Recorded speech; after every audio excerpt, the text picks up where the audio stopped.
북한이 어제 올해 처음으로 탄도미사일을 시험 발사했습니다. 지난주에는 김정은 국무위원장이 우리를 주적이라고 칭하면서 초토하겠다 위협한 지 4일 만에 이 감행한 미사일 도발인데요.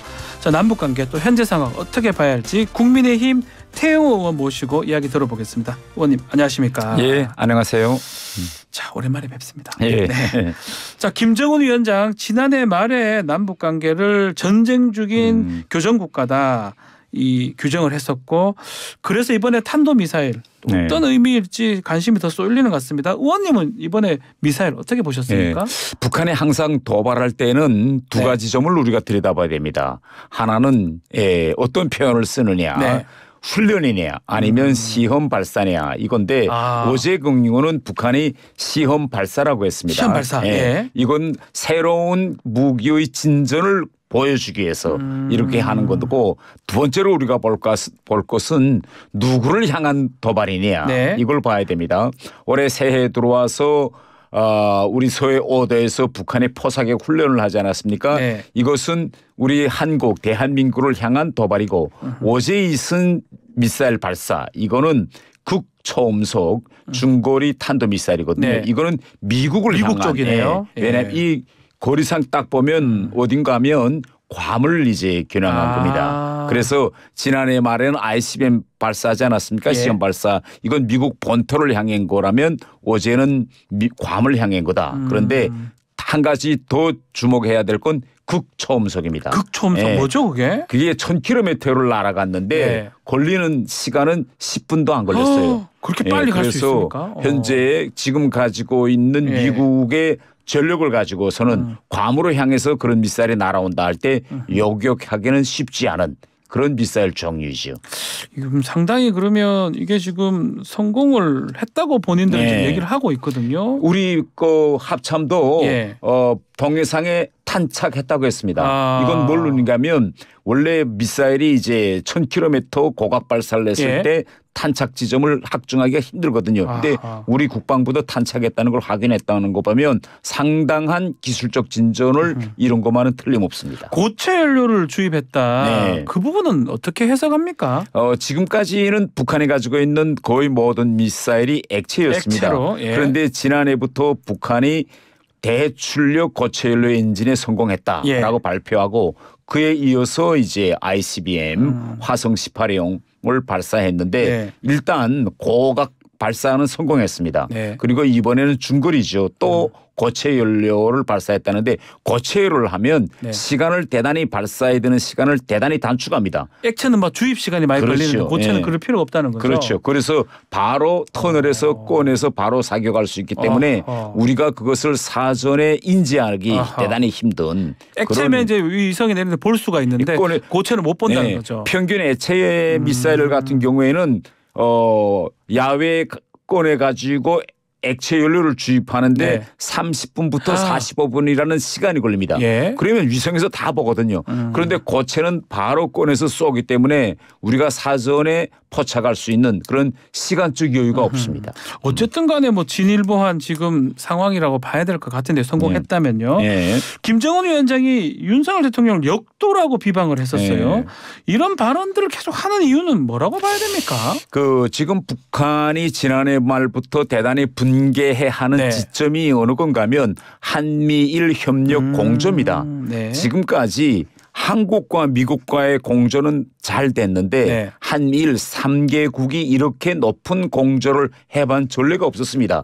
그런데 이렇게 캠프 데이비드 프로세스를 통해서 한미일이 고도의 공조를 이룰 수 있는 그 근본 원인은 뭔가 하면 윤석열 대통령이 집권해서 일본과의 관계를 풀고 한일 관계가 풀리면서 결국은 미국이 나서서 한미일 공조를 실현할 수 있었던 거거든요.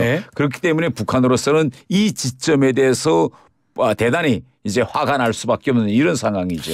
그 일본하고 관계 얘기를 하셨는데 이제 문제는 기시다 총리한테는 또 각하라고 또 얘기를 했어요. 뭔가 이 칭하는 어떤 단어가 뭔가 잘 모르겠습니다. 이거 어떻게 해석해야 됩니까? 북한 역사상 이렇게 최고 지도자가 일본 총리를 향해서 이런 위문 전문을 보낸 것도 처음이고, 이것도 처음인데. 카카라는 그런 존칭어를 사용하는 것도 처음입니다. 그러니까 최근에 보면 이 제가 좀 전에도 말씀드렸지만 캠프 데이비드 프로세스 한미일 삼각 협력 구도를 북한으로서는 무력화시켜야 되는데 네. 미국과 한국, 일본에 대해서 각이한 그런 이간 전술을 쓰고 있다. 그런데 여기서 지금 북한이 바라보건 데는 일본이 제일 약한 고리로 보고 있는 거죠. 왜냐면요.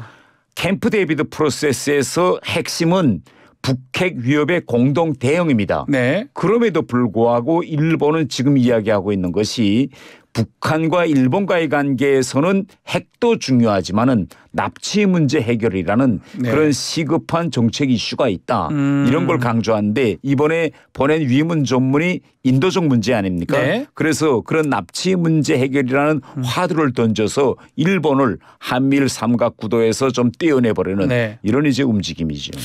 자, 그리고 지금 북한의 대남 국영 라디오 평양 방송 이게 지금 안 되고 있거든요. 네. 이거 혹시나 대남 기구를 좀 정리하고 있는 거 아니냐. 이미 북한은 대남 기구들 다 정리하겠다고 발표했고 또 남북 협력 교류 기구들을 예. 이제 많이 없앴습니다. 그런데 북한이라는 존재가 생겨서 지금까지 대남 적화 통일 전략이 쭉 이어져 오지 않았습니까? 예. 그런데 이번에 김정은이가 남북 관계의 특수성을 부인하고 국가 대 국가 관계로 가겠다. 그렇게 얘기했습니다. 예. 이건 북한 역사에서 처음 있는 일입니다. 처음 있는 일입니까 이게? 왜냐면요. 북한은 전통적인 공산주의 이념의 연장인데 항상 적화 통일 전략의 이념적인 설명을 반제 민족 해방이라고 했습니다. 남한을 통일해야 된다고 생각했군요. 그렇죠. 하군요. 통일해서 남한에 있는 주민들을 결국은 다 북한이 들어와서 점령 통치한다는 거 아닙니까? 예. 그런데 김정은이가 지금 내놓는 건 군사 전략을 이제는 수정하겠다. 핵으로 남한 전역을 초토화시키겠다는 겁니다. 네. 그러면 아니 핵무기에 무슨 눈이 있다고 사람을 가릅니까? 민족 자체를 공멸시키겠다는 거죠. 네. 그러면 여기에 맞게 군사 전략과 대남 전략을 수정한다면 대남 방송의 의미가 없는 거죠. 방송은 결국은 사람이 듣고 남한 주민들을 북한 쪽으로 끌어당기겠다는 건데 이제는 남한 자체를 초토화시키겠다는 전략을 가겠다. 이렇게 설명했기 때문에 그 말씀처럼 최근에 미국 전문가들이 미국과 관계 정상도 포기했고 아마 전쟁을 결정하는 것 같다 이렇게 분석한 것도 있고요. 박지원 전 원장도 남쪽에 뭐 김정은 위원장이 뭘 쌀 수도 있다. 신북풍이 될 거다. 이런 발언을 했는데 어떻게 보십니까? 그 미국 전문가들은 현재 남북 관계의 대결 상황을 좀 너무 과도하게 평가하지 않느냐. 6.25 전쟁 전과 같다 이렇게 평가했더라고요. 네. 그런데 6.25 때와 지금이 구조적으로 완전히 다릅니다. 6.25 때는 주한미군이 없었고 그쵸. 그때 당시 우리 군과 미군 간의 합동 그런 연합 군사 구조도 없었거든요. 그런데 지금은 주한미군이 있습니다. 네. 그리고 한미동맹이 있고 또 그때 당시는 미국이 엑시스 라인을 그으면서 한국을 미국 방어선 밖에 두었거든요. 맞습니다. 근데 지금은 미국의 확고한 핵 억지력으로 핵 우산으로 우리를 지켜주겠다 이렇게 공언하지 않았습니까? 네. 그렇기 때문에 6.25 전쟁 때와 같이 비교하는 건 좀 지나치다. 그리고 방금 언급하신 이제 박지원 원장의 북풍설 네. 이거는요. 이 민주화가 우리가 된 이후에 북한이 여러 번 시도했지만은 여기에 우리 국민들이 그렇게 호락호락 잘 넘어가지 않거든요. 그래서 아마 북한의 경우에는 이 총선이 다가오면서 여러 가지 도발을 해가지고 전쟁이나 평화냐 이런 프레임을 만들어 가지고 우리 국민들이 그 중 어느 하나를 선택하라 이렇게 하겠는데 최근에 와서는 이렇게 전쟁이나 평화냐 이 프레임이 잘 먹히질 않고 있어요. 네. 얼마 전에 우리 타이완 총통 선거도 보지 않았습니까? 네. 총통 선거를 앞두고 중국이 바로 전쟁이나 평화냐 프레임으로 막 압박했지만 결국은 타이완 국민들은 거기에 넘어가지 않고 다른 선택을 했어요. 그렇죠. 그래서 지금 이 민주화 이제 지수가 높아진 이 환경에서는 그런 이 중국이나 북한의 전통적인 그런 전쟁 평화 프레임이 그렇게 크게 먹혀갈 것 같지는 않고요. 전쟁이 일어날 가능성은 뭐 저는 전쟁이 일어날 가능성은 적다고 봅니다. 적다고 보시죠. 어제 북한이 미사일을 쏘면서도 요 말은 똑 달았더라고요. 저들의 미사일 실험 발사는 그 어느 주변국의 뭐 안보나 평화에도 영향을 주지 않는다. 이렇게 그렇게 다 한 것도 그런 의미가 있을 것이다. 자, 이런 분위기 속에 북한의 최선희 외무상이 오늘부터 러시아에 갑니다.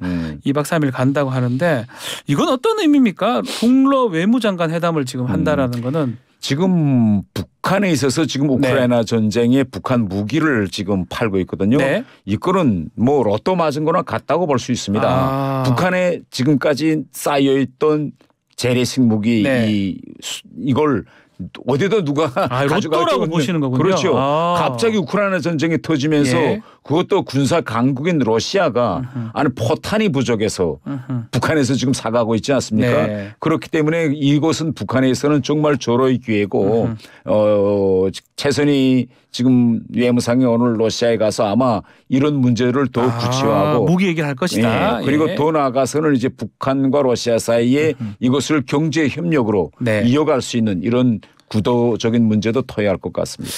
자, 그리고 요즘 좀 주목받는 게 김주애입니다. 김주애. 김주애가 뭐 김정은 위원장 뭐 있는 데마다 좋은 장소는 따라가는 것 같은데 전문가들은 이제 후계자다 이렇게 가능성을 무게를 두고 있는데 또 의원님도 뭐 그쪽 전문가시니까요. 그렇죠. 어떻게 보시면 김주애? 지금 북한이 나오고 있는 정황을 보면 제2인자 후계자 자리에 들어간 것으로 보입니다. 왜냐하면요.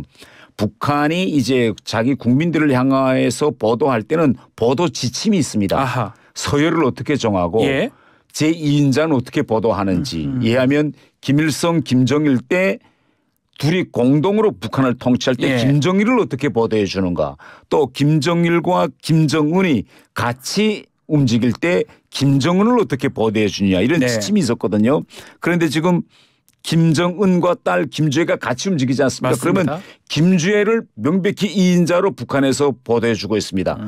존경하는 자제분이라고 하고 노동신문을 이제 펼쳐보면 김주애에 대해서 언급할 때는 한 문단을 내려와서 별도 문단으로 해주고 내각 총리나 상임위원장보다도 더 높은 서열에다 앉혀주고 그런데 그러면 이것을 가지고 공식 후계자로 됐다라고 우리가 확정 지을 수 있느냐.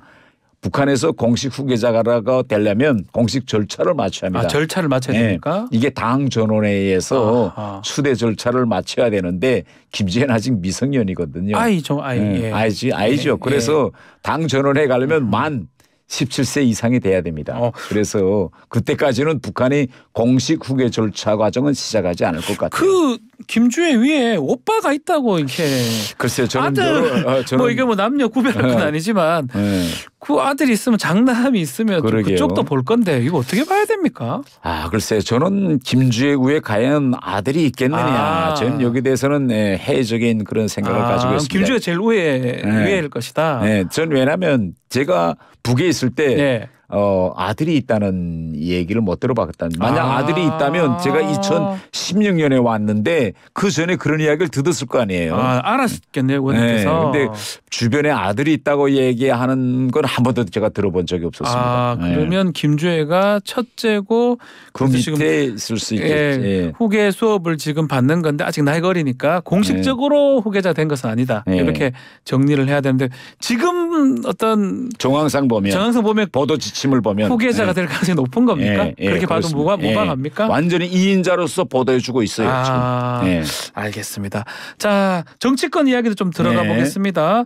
한동훈 위원장이 뭐 불체포특권 포기, 금고형 이상 확정 시에 그 재판 기간 동안 세비 반납 이런 정치개혁 공약을 하는데 어떻게 봅니까? 민주당은 뭐 이건 무슨 소리냐 하기도 하고 검찰 특발비부터 먼저 공개해라 이렇게 반박을 하긴 했습니다. 어떻게 보시는지요? 어제 제가 민주당 반박을 보았는데 한동훈 비대위원장이 던진 메시지는 정치 개혁이거든요. 그렇죠. 그러면 거기에 대한 대응도 개혁 문제를 가지고 논의해야 되는데 민주당은 뜬금없이 특활비를 죄송합니다. 공개하라고 했던 이건 서로 비례가 맞지 않는 다른 얘기다 이 말이죠. 서로 다른 이야기입니다. 그래서 민주당이 우리 당에서 하려는 정치 개혁에 민주당은 어떻게 반응하려는지 이 개혁 문제를 저는 양당이 논의했으면 좋겠다. 저는 이렇게 생각하고 있습니다. 자, 공관위도 지금 본격적으로 가동하고 있습니다.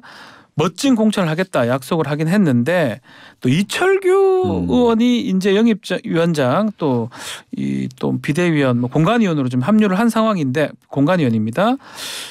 이 당에서는 좀 윤심 공천에 대한 우려가 있습니까? 어떻습니까? 뭐 그런 우려를 반영해서인지는 네. 뭐 모르겠지만은 한동훈 비대위원장이 또 어제도 네. 공정한 공천을 하겠다라고 다시 한번 다짐했거든요. 네. 또 11일 날에는 당 사무총장인 장동혁 사무총장 자체가 직을 걸고서라도 공정한 공천을 하겠다 이렇게 되고 지금 내일부터 이제 우리 공관위가 공식 활동을 시작하거든요. 네.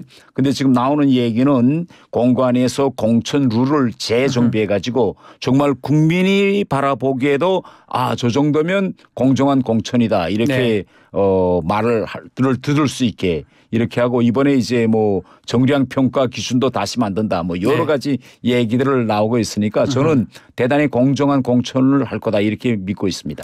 알겠습니다. 시간이 좀 다 돼서 의원님 뭐 이제 개인적 질문을 어떻게 좀 출마 뭐 지역구를 좀 생각은 마음적으로 하고 계시는 겁니까?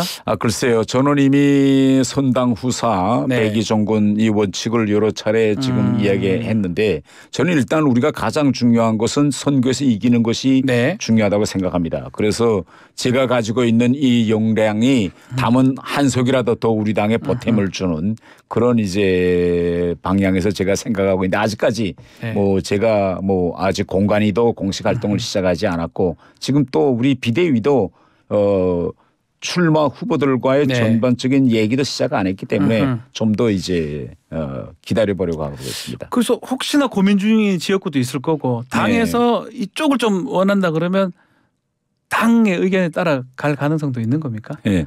전 선당 후사 이미 그 얘기했기 때문에 당의 결정에 따를 그런 마음에는 변함이 없습니다.